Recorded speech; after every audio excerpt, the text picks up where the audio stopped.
मैं आप सभी को इन्फॉर्म करना चाहती हूँ, इस सब्जेक्ट की ट्यूशन क्लासेस स्टार्ट हो चुकी हैं। जो भी बच्चा ट्यूशन क्लासेस लेना चाहता है तो वो दिए गए नंबर्स पर हमें कांटेक्ट कर सकता है। Hello students, welcome to Nivaan math academy. I hope आप सभी बहुत अच्छे होंगे, आपकी स्टडी अच्छी चल रही होगी। अगर अब तक आपने निवान मैथ अकेडमी चैनल को लाइक शेयर सब्सक्राइब नहीं किया है तो मेरी आप सभी से यही रिक्वेस्ट है, प्लीज चैनल को लाइक करें, शेयर करें और सब्सक्राइब करें।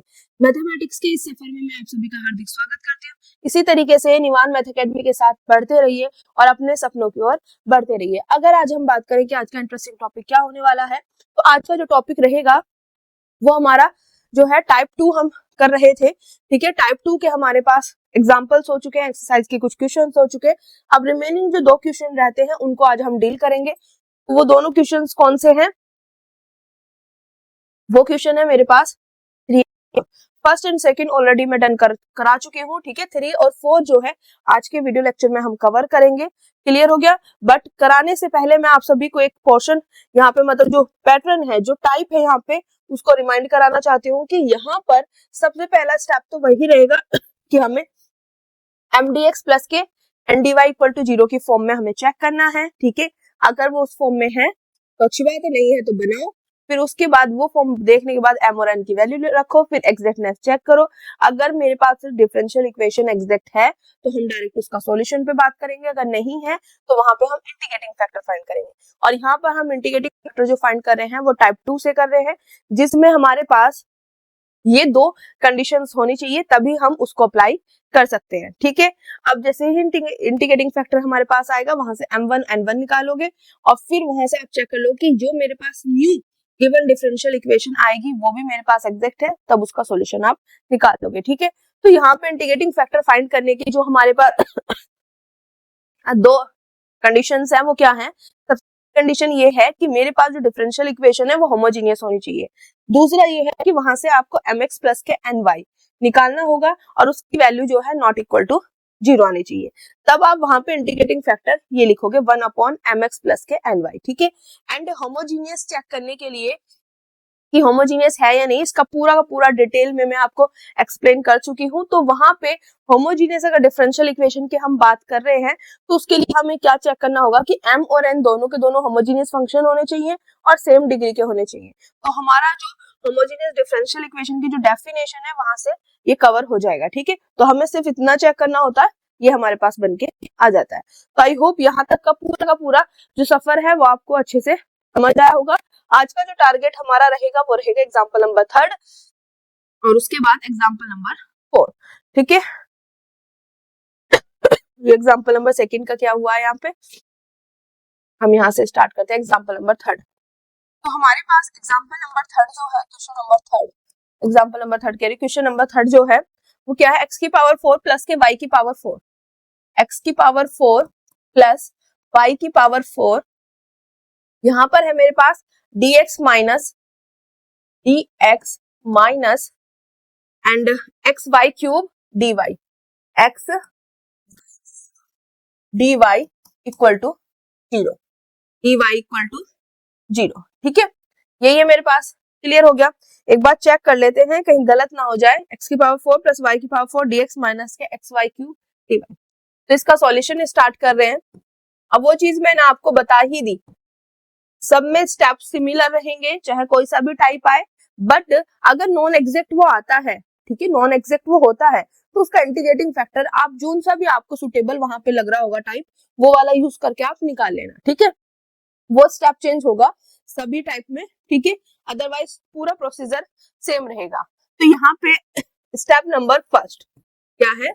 Step number first, step number first में लिखोगे आप यहाँ पे here the given differential equation is, here the given differential equation is, तो क्या है मेरे पास यहाँ पे x की पावर 4 प्लस y की पावर 4 यहाँ पे dx minus x Y cube dy equal to 0। अब इसको आप किस तरीके से लिख सकते हो थोड़ा सा और अच्छे से, x की पावर 4 प्लस के y की पावर 4, ये तो एज इट इज रहेगा। यहाँ पे जो माइनस का साइन है इसको कैसे करेंगे, प्लस माइनस ये इस तरीके से लेके इक्वल टू 0। और इसका रीजन मैंने आपको बताया हुआ, मैं इसलिए करती हूँ, कुछ बच्चे क्या है सिर्फ जल्दबाजी में, क्योंकि एग्जाम में प्रेशर काफी होता है क्वेश्चंस को टैकल करने का कि भाई कम टाइम है, जल्दी जल्दी क्वेश्चंस करने हैं, तो वहां पे बच्चे माइनस साइन भूल जाते हैं, सिर्फ इसको रखते हैं। तो अगर शुरू से ही प्रैक्टिस इस तरीके से करेंगे कि यहाँ पे plan M D X plus N D Y, तो एन जो है वो चूज करेंगे इसको, तो अब यहाँ से आप कह सकते हो M D X plus N D Y, ये इस फॉर्म में है। तो it is the form of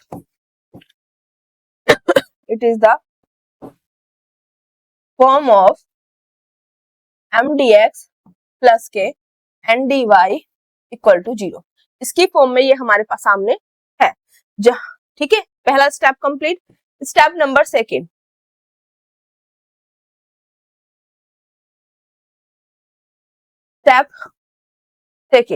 step second में आपने क्या लिखना है, m की वैल्यू और आपको लिखनी है n की वैल्यू।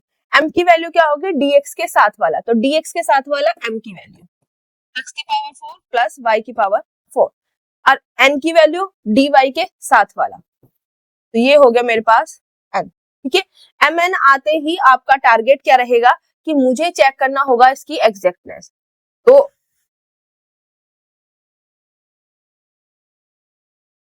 यहां पर हमारे पास अगला जो स्टेप होगा वो होगा मेरे पास यहाँ पे step number third, to check, ठीक है, यहाँ पे आएगा टू चेक एग्जैक्टनेस,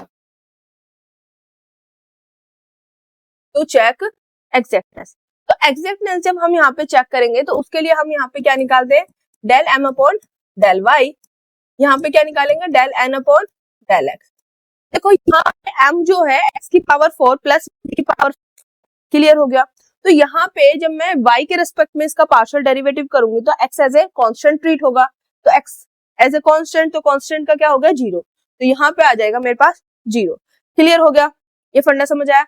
y की पावर 4 का y के रिस्पेक्ट में ये होता है मेरे पास क्या होगा, y की पावर 4 का 4 आगे और y की पावर 3।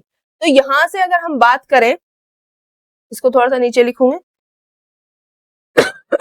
तो यहां से अगर मैं बात करूं तो del M upon del Y मेरे पास क्या आएगा, 4 y की पावर 3। क्लियर हो गया। सिमिलरली यहाँ पर अब मुझे निकालना del N upon del X, तो यहाँ पे हम करेंगे del N upon del X, मतलब n को x के रेस्पेक्ट में हम पार्शियल डेरिवेटिव कर रहे हैं, x के रेस्पेक्ट में कर रही हूँ तो y as a constant treat होगा, तो y की पावर 3 एज ए कांस्टेंट, और मल्टीप्लाई में है तो भाई ये बाहर, तो माइनस y की पावर 3। क्लियर हो गया। अब x का x के रेस्पेक्ट में होता है 1, तो यहाँ पे आ जाएगा 1। ठीक है, तो मेरे पास यहाँ पर रहेगा del n upon del x equal to minus y की पावर 3। हो गया डन, कोई दिक्कत। अब आपको चेक करना है एग्जैक्टनेस के लिए क्या होता है कि दोनों की वैल्यू सेम आनी चाहिए, बट यहाँ पे 4y की पावर 3 है, यहाँ पे माइनस y की पावर 3 है, तो दोनों बहुत डिफरेंट है ना। ये डिफरेंट है तो हम यहाँ से लिख सकते हैं कि del m upon del y not equal to del n upon del x, ये दोनों के दोनों क्या है मेरे पास, इक्वल नहीं है। अब जैसे ही ये इक्वल नहीं हुए तो हम क्या कह सकते हैं, यहां से कि मेरे पास नॉन एग्जैक्ट है। गिवन डिफरेंशियल इक्वेशन क्या है, नॉन एग्जैक्ट डिफरेंशियल इक्वेशन। अब ये जैसे ही नॉन एग्जैक्ट डिफरेंशियल इक्वेशन यहाँ पर आई तो हमारा काम क्या रहेगा, अगला स्टेप क्या रहेगा कि भाई हमें इंटीग्रेटिंग फैक्टर फाइंड करना है। तो स्टेप नंबर जो 4 स्टेप नंबर जो 4 होगा मेरे पास वो क्या रहेगा, क्योंकि यहाँ पे हमने एग्जैक्टनेस चेक करी है, एग्जैक्ट नहीं है, तो हमारे पास आएगा टू फाइंड इंटीग्रेटिंग फैक्टर। तो यहाँ पे हम फाइंड करेंगे इंटीग्रेटिंग फैक्टर, बट यहाँ पे हम टाइप 2 कर रहे हैं तो मैं उसी के हिसाब से आपको इंटीग्रेटिंग फैक्टर यहाँ पर फाइंड करके दिखाऊंगी। बट मैंने आपसे ये बात पहले ही बोली हुई है कि आप इंटीग्रेटिंग फैक्टर जोन सा भी मैं जब सारे टाइप करा दूंगी तो जोन सा भी आपको बेस्ट लगता हो, जोन सा वहां पे फिट हो रहा हो, उस टाइप से निकाल के अपना आंसर निकालना। ठीक है, आंसर सेम आएगा, ये चीज करके देखनी है। ठीक है, जो मैं कह रही हूँ कि भाई कोई से भी निकालो आंसर सेम आएगा, तो ये आपको करके देखना है। ठीक है, क्योंकि इस चीज कंफ्यूजन में नहीं रहना कि एग्जाम में भाई इस एक्सरसाइज से क्वेश्चन आया है तो मुझे ऐसे ही करके आना, नहीं ऐसा नहीं है, आंसर सेम आएगा। आपको इंटीग्रेटिंग फैक्टर जो है वो आप जोन सा भी सुटेबल मेथड मतलब टाइप वहां पर यूज होगा उसको यूज करके निकाल लेना। क्लियर हो गया? एंड यहाँ पे इंटीग्रेटिंग फैक्टर टाइप 2 से निकाल रहे हैं, टाइप 2 से निकाल रहे हैं, तो उसका पहला पोर्शन जो है वो यही है टू चेक यहाँ पे होमोजीनियस डिफरेंशियल इक्वेशन। हमें यहाँ पे चेक करनी है कि मेरे पास जो डिफरेंशियल इक्वेशन है ना, वो मेरे पास क्या है, to check homogeneous differential equation. तो उसके लिए क्या चेक करना होता है कि जो मेरे पास m है वो होमोजीनियस हो, n है वो होमोजीनियस हो और दोनों की डिग्री क्या हो, सेम हो। तो m क्या है मेरे पास है m है मेरे पास x की पावर 4 प्लस y की पावर 4। ठीक है, तो यहां से मेरे पास m आ जाएगा x की पावर 4 प्लस y की पावर 4। अब इस m को मैं इस तरीके से लिख सकती हूँ क्योंकि मुझे पता है ये किसका फंक्शन है, xy का फंक्शन। ठीक है, आगे बात समझ।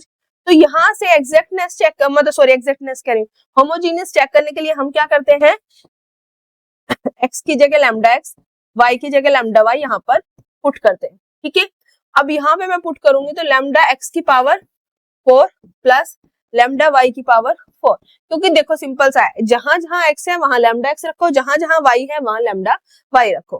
तो मैंने जब यहाँ पे रखा तो लैम्डा की पावर 4 हो जाएगा x की पावर 4 प्लस यहाँ पे भी लैम्डा की पावर 4 y की पावर 4। तो यहाँ से क्या करोगे आप, लैम्डा की पावर 4 कॉमन ले लोगे, यहाँ पे बचेगा x की पावर 4 प्लस के y की पावर 4। हो गया। अब ये क्या है मेरे पास, x की पावर 4 प्लस y की पावर 4, ये है मेरे पास m, इसका फंक्शन xy का फंक्शन। तो यही मेरे पास कंडीशन होती है अगर मेरे पास, ठीक है, xy का फंक्शन है और उसमें x की जगह लैम्डा x रखो, y की जगह लैम्डा y रखो, तो जब हम इसको सॉल्व करें लैम्डा अगर पूरा का पूरा बाहर निकल के आ जाए तो तब ये मेरे पास क्या होती है, होमोजीनियस होती है। तो यहां से आप लिख सकते हो कि दिस इज अ होमोजीनियस, यहाँ पे m इज होमोजीनियस फंक्शन। ठीक है, फंक्शन ही तो होमोजीनियस फंक्शन है ऑफ डिग्री। अब बात आती है कि यहाँ पे कितनी डिग्री का होमोजीनियस फंक्शन है, तो लैम्डा की पावर जो होती है वही डिग्री बताती। तो यहाँ पे कितनी है, लैम्डा की पावर 4, तो डिग्री 4 का होमोजीनियस फंक्शन है। अब मुझे चेक करना पड़ेगा n के लिए। ठीक है, तो अब यहाँ पे चेक करेंगे n के लिए।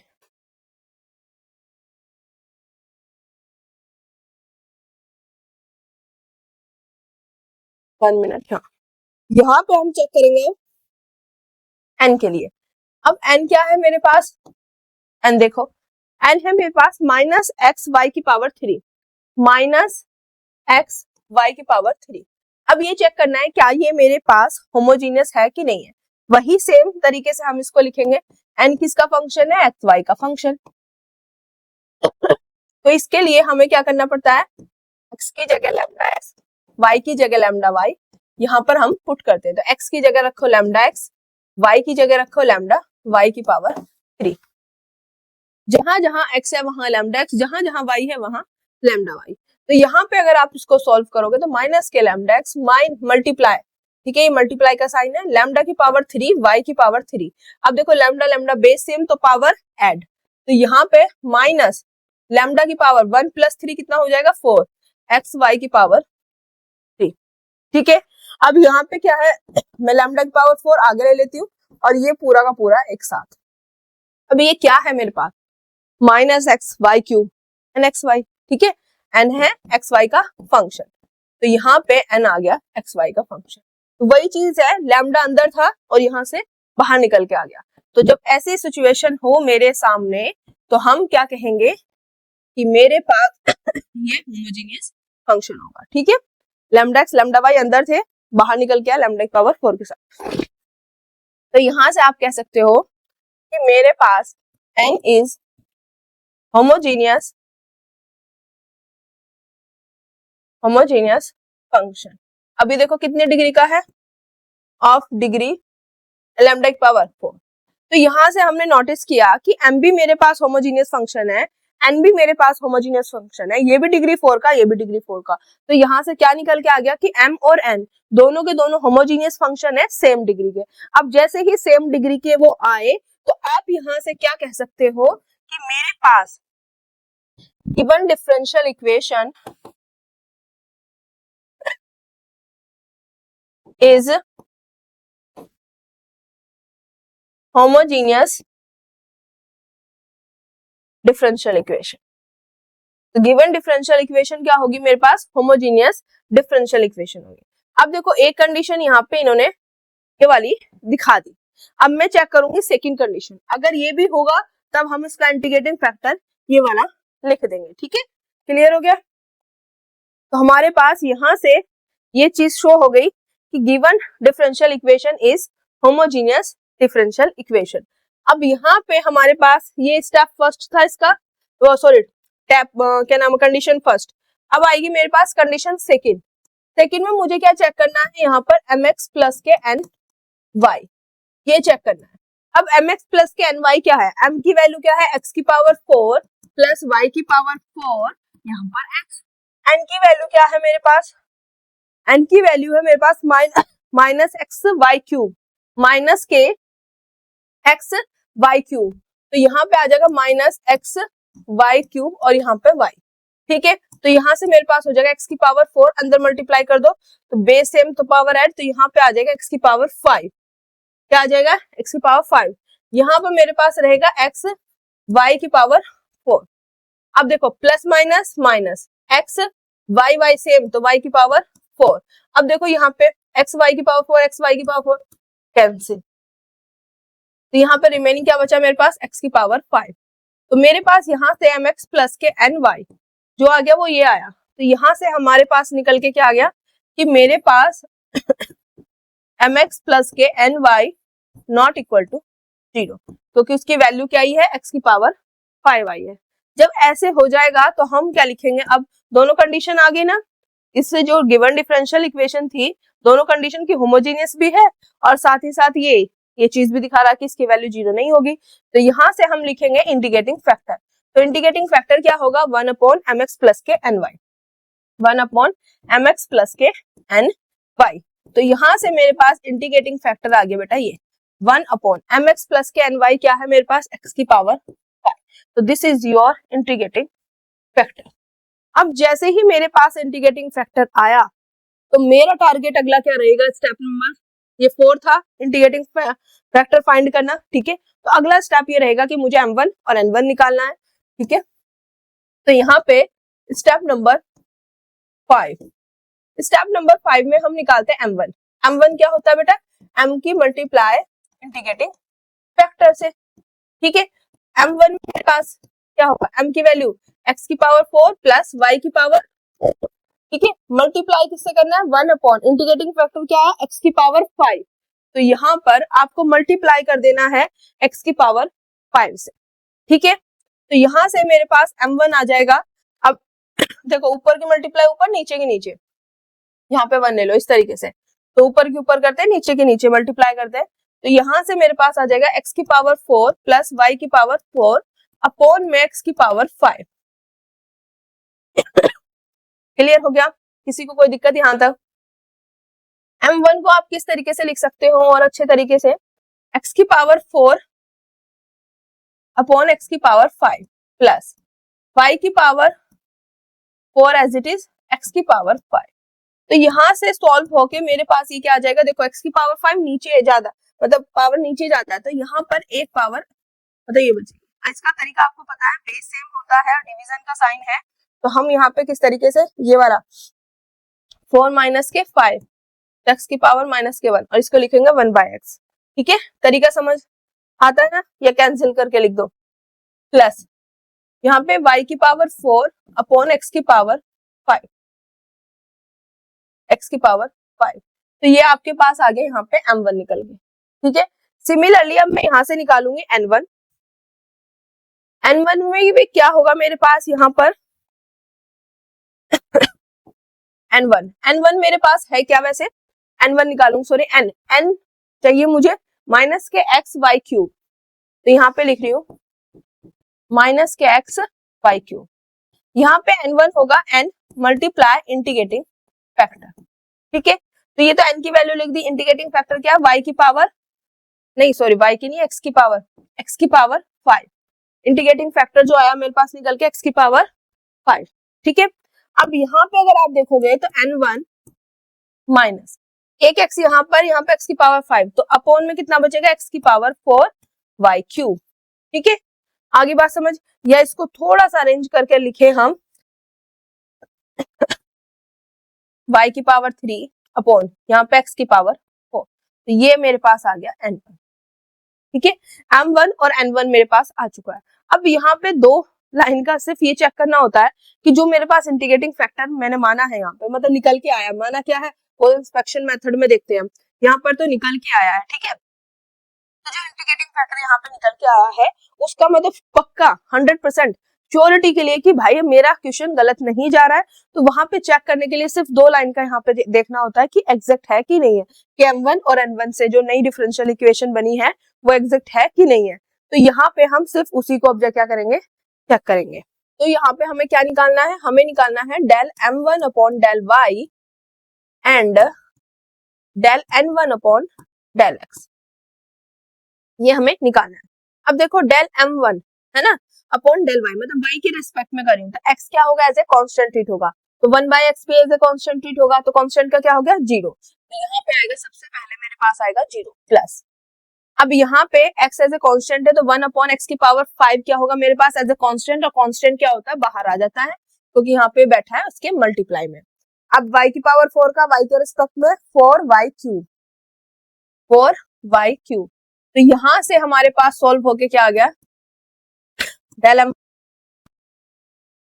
4y क्यूब अपॉन x की पावर 5, ये मेरे पास यहाँ पे आ चुका है, ठीक है। सिमिलरली यहाँ पर n1 का x के रिस्पेक्ट में करना है तो y एज ए कांस्टेंट की तरह ट्रीट होगा, तो माइनस y की पावर 3 बाहर, आगे बात समझ। अब यहाँ पे 1 अपॉन x की पावर 4 का करना है x के रेस्पेक्ट में, तो 1 अपॉन x की पावर 4, इसको क्या लिख सकते हैं x की पावर माइनस के 4। अब इसका अगर मैं करूंगी तो क्या आएगा, माइनस के 4 आगे, इसकी पावर में से एक कम, ये आएगा, तो यहां से इसे सॉल्व करके क्या लिख सकते हैं x की पावर माइनस के 5, ठीक है। अब ये माइनस के 4 एज इट इज, x की पावर माइनस के 5 अपॉन में जाके x की पावर 5, तो यहाँ पे आ जाएगा माइनस के 4 अपॉन x की पावर 5। क्लियर हो गया, किसी को कोई दिक्कत यहाँ तक, फंडा क्लियर है बिल्कुल। अब यहाँ पे del n1 upon del x equal to minus minus क्या हो गया, प्लस हो गया, तो यहाँ पे 4y की पावर 3 अपॉन x की पावर 5, तो आपके सामने यहाँ पर del m1 upon del y, इसकी वैल्यू क्या है y, सॉरी 4y की पावर 3 अपॉन x की पावर 5 है ना। सिमिलरली 4y की पावर 3 अपॉन x की पावर 5, दोनों की वैल्यू सेम है, तो यहाँ से आप क्या लिख सकते हो मेरे पास क्या लिखा जाएगा यहाँ पर, del m1 upon del y equal to del n1 upon del x, ये दोनों क्या लिखे जाएंगे इक्वल, तो यहाँ से क्या हो गया मेरे पास डिफरेंशियल इक्वेशन, कौन सी डिफरेंशियल इक्वेशन बनी थी अब, m1 dx प्लस के n1 dy इक्वल टू 0, क्योंकि पहली थी m dx प्लस के n dy इक्वल टू 0, अब वो मेरे पास नॉन एग्जैक्ट थी, उसमें हमने इंटीग्रेटिंग फैक्टर से मल्टीप्लाई किया, तो m और इंटीग्रेटिंग फैक्टर क्या बन गया m1 और n और इंटीग्रेटिंग फैक्टर क्या बन गया n1, तो नई जो आएगी वो होगी ये, तो ये मेरे पास डिफरेंशियल इक्वेशन क्या होगी, इज एग्जैक्ट। अब ये एग्जैक्ट होते ही अब हम यहाँ पे किसकी बात करेंगे, सॉल्यूशन की। बस ये आपको एक बार चेक करना होता है कि भाई ये देख लो कि आपका पूरा पोर्शन सही जा रहा है, ठीक है। अब यहाँ पर मैं इसका निकालूंगा अब सॉल्यूशन, क्योंकि हमारे पास एग्जैक्ट हो चुकी है, ठीक है। तो सॉल्यूशन निकालने के लिए यहाँ पे आएगा स्टेप नंबर, वो 5 था ना मेरे पास, स्टेप नंबर 5। अब स्टेप नंबर 6 में हम यहाँ पे निकालेंगे इसका सॉल्यूशन। तो स्टेप नंबर 6, ठीक है। अब इसका सॉल्यूशन निकालेंगे, यहाँ पे लिख दो to find its solution, to find its solution, to find its solution. अब यहाँ पे सॉल्यूशन फाइंड करेंगे तो उसका क्या होता है हमारे पास, यहाँ पे m1 dx, ठीक है, प्लस यहाँ पर जो आएगा these terms in n1, terms in n1 not containing x, जो x को क्या है कंटेन नहीं करती है, dy इक्वल टू c। तो ये मेरे पास यहाँ पर, इसको इधर कर देती हूँ और कोशिश करती हूँ कि वहीं पे लिखो, यहाँ पे आ जाएगा dy इक्वल टू मेरे पास c। क्लियर हो गया। अब देखो यहाँ पे x के रेस्पेक्ट में हो रहा है तो y एज ए कांस्टेंट रहेगा, तो यहाँ पे लिखना आपने y एज ए कांस्टेंट, यहाँ पर हमारे पास होगा।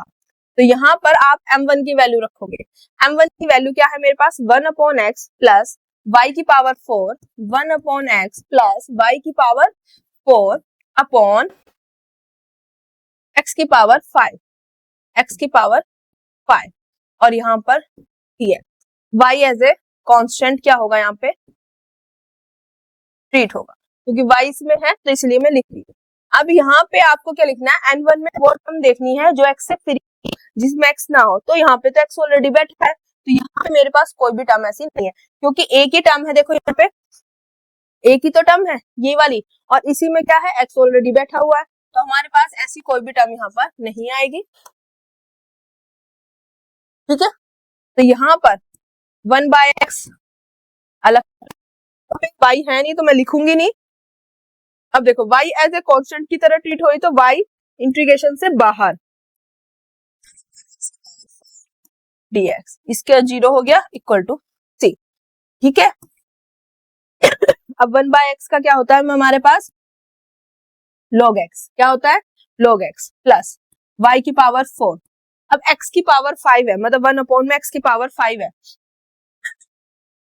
तो देखो 1 में x की पावर 5 है, इसका इंटीग्रेशन करना है तो x की पावर माइनस के 5 इसका करना है मेन, तो प्लस के 1 अपॉन ऐसे, ठीक है।